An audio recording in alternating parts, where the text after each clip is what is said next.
All right, guys. Hey, it's Lacey with Keller Williams South Tampa, coming at you with another Millennial Monday. I'm outside. It's loud. I'm going to talk loud. I already talk loud, so hopefully you should be able to hear me. Today, I'm just going to have some very real talk with you guys on this video. And the topic is, should I buy a house at the end of the world? And obviously I'm joking. I don't think this is the end of the world, and I think that there's a lot of excitement. There's a lot of uncertainty, a lot of panic, and it's obviously not just here, it's everywhere. It's globally, right? So we're gonna have a very real, very candid conversation about whether or not you should buy a house right now, okay? So I've got a couple of notes. So the first thing and the most prominent question is, if the sky is falling, why should I buy a house, right? Like if everything is about to go to hell, why even buy a house? So, I mean, that's a fair question, right? And there are a lot of different reasons for that, but it also depends on kind of what your concerns are, right? So let's talk about why you're even questioning whether or not you should buy a house in the first place. Is it economic? Because that's the big thing that everyone's talking about, right? Like, is my home value going to tank almost immediately? I'm not gonna lie, guys, and I think that anybody who tries to pretend to know what the future holds for us exactly is lying. There's no way for me to guarantee that you won't lose some equity in your home if you in the next 6 months to a year. There's absolutely no way for me to guarantee that. I'm not going to. And this is true without a global pandemic. This is something that I talk to my buyers about, and we talk about the 3-year equity swing, which is that if you're going to be in that house for less than 3 years, don't expect to walk away with a ton of equity. You might get lucky, but honestly, don't. If you're looking for a short-term gain, don't put your money in real estate right now if that's your exclusive intention, right? Now, keep in mind, when you pay rent, you have to pay rent anyway, right? So regardless of where you live, you're going to pay to live there.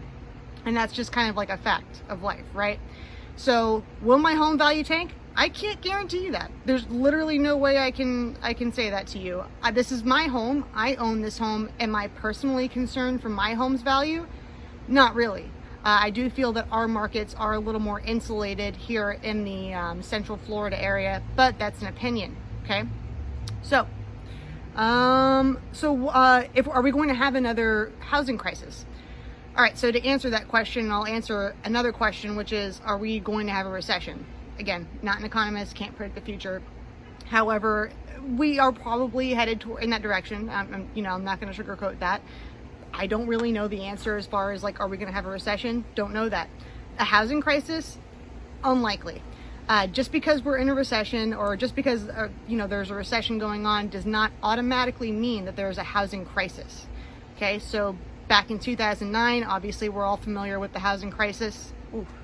And I think that, especially for young people, for us, that's the only perspective we have, right? But the last 3 out of the 5 recent recessions did not have a housing crisis. And that most recent recession was literally manufactured by the powers that be to create the housing crisis. It's kind of insane. If you go back and look at the decisions that were made. There's a movie called The Big Short. Check it out. It's like a mockumentary, but it's really entertaining, but it's also really informative, and it'll probably make you pretty angry. It made me pretty angry. Anyway, so watch that and you'll kind of understand how that housing crisis came to be and how this is not even a little bit the same, right? And what are the advantages of buying during uncertain times like these? So my number one response to that is that it gives you a little bit of certainty. I kind of mentioned this earlier. When you're renting, you're paying someone to live there anyway, right? And if you're paying a mortgage, obviously you're paying the mortgage company to live there. The only difference is that if you keep paying your rent and something happens with your landlord, maybe they stop paying their mortgage, you are actually liable to be evicted and not have a place to live, versus if you were paying your mortgage and you paid every month, you're gonna get to still live in your house. So it actually gives you a great deal of autonomy and control during a really financially uncertain time that we may be headed into. During the housing crisis of 2009, that was a big thing. People renters were basically homeless. They're being made homeless by their landlords that were foreclosing on their loans and still charging rent. So it's like dirty business, right? But it happens. So there is some certainty with that. And the other thing is the psychological impact of having your own place and space. And this is something that I'm really big on, because I'm like really big into like fluffy stuff. But legitimately, if I have to be, right now we're socially isolated. I'm leaving the house for work. I'm wearing gloves. I'm doing everything responsibly, trying to be respectful of others. But when I'm not working, I'm here, and I'd much rather be in social isolation with my wife 24/7 in our house, right? It makes a big difference, and you have a lot of control over your space. You can already make it your own, and not to mention your house will keep you busy, because that's what houses do. They always have stuff that they want you to do to them. All right. So now the last, or a couple last points here are, if you're afraid of the virus and you don't feel comfortable looking at houses, you are very much taking your social distancing very seriously, which I respect. There are still ways for me to get access to homes and FaceTime you, make videos for you, whatever it is that's going to work for you and make you more comfortable.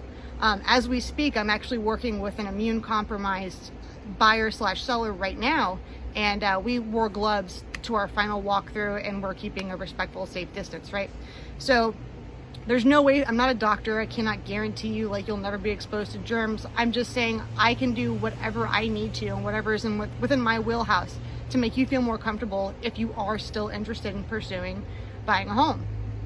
And also, just kind of as an aside, even if you're not trying to buy like right this minute, maybe you were already thinking about buying next year, you can still start talking about this. We can still start having these conversations. Obviously, the world would be a little bit different 12 months from now, and no one really knows what that's going to be like, but we can still start having these conversations. Don't put this on the back burner. Don't pretend, like, don't write it off, right? And the last point is that this will all end, guys. Eventually this is going to end. Right now, it's a very uncertain time, and possibly every conceivable way for every person on the planet. So, there's a great deal of fear and anxiety right now. And guys, like, the thing is, it is what it is. The best we can do is the best we can do. Personally, I am doing everything within my power to remain positive and optimistic, and I am here for you guys. I'm like, we're doing fine. Everyone's healthy, happy, and I hope that you guys are too. But just keep in mind that this will eventually end. This is not going to be our forever, right? Anyway, I appreciate you guys. This is a really long video. You have any questions for me? Anything you want to talk about? I'm here for you. Give me a call, shoot me a text, whatever. That's it, guys. As always, stay blessed, and more than ever, stay happy, healthy, and productive. Bye, guys.